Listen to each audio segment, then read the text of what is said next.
Good start. It'll be a real challenging week this week with Washington State coming in here. Very good football team. Falk, their quarterback, leads the conference in passing. He leads the conference in touchdown passes. He leads the conference in total offense. They've got 3 receivers that are in the top 6 in receptions in our conference. So a really good team. And then I think that they're playing good defense. I think their front 4 is extremely good, active, big, physical. So it's going to be a great challenge for us, and we're looking forward to it. We had a good practice this morning, and we're on our way. So that's kind of it. What does having Caleb at guard and Colton at tackle do for the offensive line that wouldn't be there in a different combination? We're just always trying to get the best 5 out there, and right now Colton's playing at a high level. When he got those opportunities to go in, he's played very, very well. And so we're always just trying to find the best matchups out there. And right now that's the best matchups for us. And Caleb has that versatility where he can play outside and he can play inside. And so him having that versatility allows us to make some changes like that. And they're subtle. He's staying on the right side, so not a lot's changing for him, but he's done it. He's played guard and he's played tackle. So regardless of who's in there, whether Kenny's in there, I feel like we've got 6 and probably 7, because I'd call Freddie LePerrier a guy that I think is going to start. We've got 7 guys that I feel really comfortable with playing. It's a good deal for us finally to have that. Does Colton bring a unique skill set in terms of his athleticism? Jake was talking about that yesterday. Well, he's tall, but he can really bend. He's got tremendous ankle flexibility. I know this sounds silly. He can bend his knees. He can get low. He's got tremendous lateral movement. For a young guy, the things that are really impressive about him is his knowledge of the offense and his study habits and his work habits. He's really a guy that's determined to be great. You see it every day in the way he studies film and the way that he comes out here and he practices, and then he comes up to the office before everyone else and he's watching practice right away, and you see it reflected in the way he's playing. How difficult is it to find offensive tackles compared to finding interior guys? Well, it's hard if you want the right type of tackle, which typically your tackles are longer guys, taller, longer arms.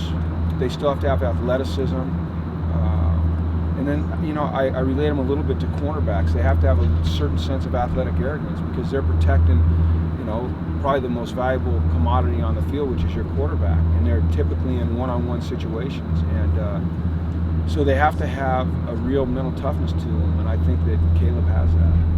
I think Caleb has it, but I think Colton has it as well. So you can move some cornerbacks to tackle? No, you think about the position a lot. Every pass you're going backwards, just like you're doing at corner. Corner, you're protecting the end zone. At tackle, you're protecting the quarterback. There's very rarely anyone outside of you or over the top of you. So it's just kind of an isolated position. You have to have a certain skill set and a certain mindset to play that position effectively, those positions effectively. All schemes are different, but playing against Cal a few weeks ago, how does that air raid type of offense, how does that help prepare you for Washington State? They're different, but they're similar in that they're going to go fast, they're going to spread the field. They both got really good quarterbacks that understand their system and where to go with the football. The route concepts, are different. There's always going to be similarity in route concepts. There's only so many things that you can do.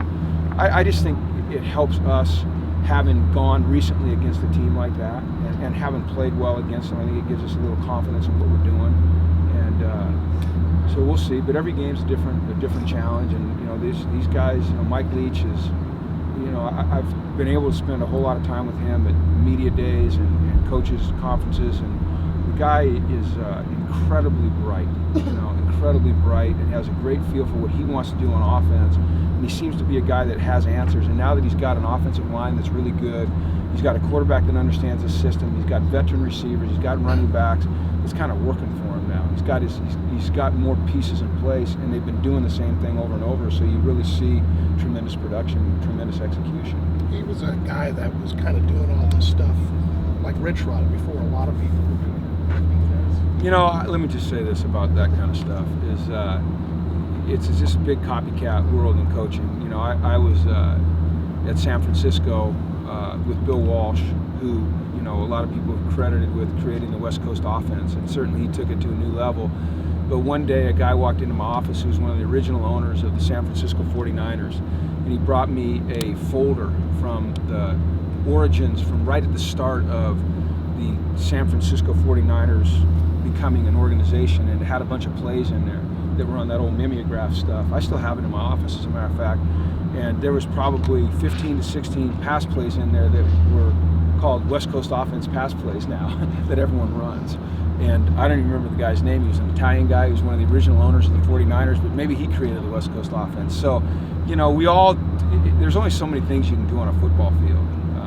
He seemed a guy, though, that really kind of pushed. Was a guy pushing tempo. Yeah, you know, I don't know, because at that point in my career, I was in the NFL, and I really wasn't paying a whole lot of attention to what they were doing in college. So I wouldn't be able to comment on who started it and, you know, what he did. I don't know what Mike Leach used to do. I didn't, you know, I was, like I said, my focus was on the team that I was getting ready to play in the NFL, not on what was happening in college. The only time I looked at college film was when I was studying players. So you were studying plays, not schemes. Point is, I guess I was getting at that he has been doing this a long time. Has he? He's got a Okay. scheme perfected that Yeah. seems to be easier when you want to implement it at a new school. Okay, if that's what you want to say, you said it. You said it, I didn't. Let's make sure that we know that Chris said it, I didn't say it. So no quotes around me saying that. I don't see where this is controversial. It's not controversial. You're trying to put words in my mouth. No, I'm not I'm going to let asking- you. I'm And I asking gave you you an if this answer. is- I didn't pay attention to him Okay. when I was in the NFL. That's my answer. I don't know how more clear I can be. Can I be more clear? Thank you. That's not controversial. And just so everybody knows, I love Chris Foster. We have a tremendous relationship. You don't have to worry about it. We Even though he badger wears each other red all every the day. time. You know why he wears red? San Clemente High School. There's no reason he can't wear red out here if he's repping San Clemente. So when we badger each other, nobody worry. We love each other. There you have it. I'll send He's you. a smart ass, but I still like him I'll send you a check later. sometimes. Thanks. All right. Thank you.